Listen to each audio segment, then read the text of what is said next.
I was sitting on my couch, mindlessly scrolling through TikTok, when my heart stopped.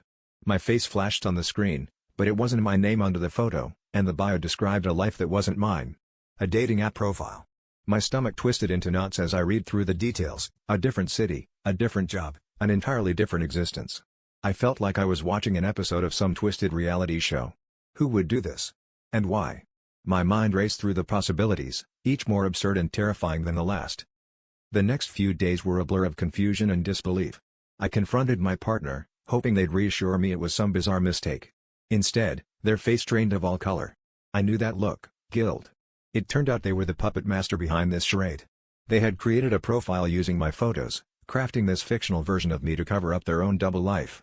As they stumbled through excuses, my anger flared. How long had this been going on?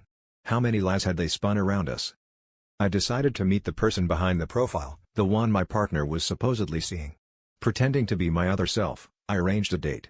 When I showed up, the shock in their eyes mirrored mine. They were just as much a victim as I was, having been fed a web of lies by my partner. We sat there, piecing together the tangled mess of deceit that had ensnared us both. With each revelation, my resolve strengthened. I wasn't going to be part of this twisted game any longer. In the end, it wasn't just about betrayal. It was about reclaiming my identity, my life. I confronted my partner one last time, laying out the truth and the trail of destruction they'd left behind. As I walked away, I realized the real conflict was internal.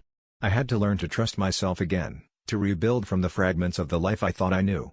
The profile was deleted, the charade exposed, but the echo of it all lingered, a reminder of how easily reality could be manipulated by the ones we trust the most.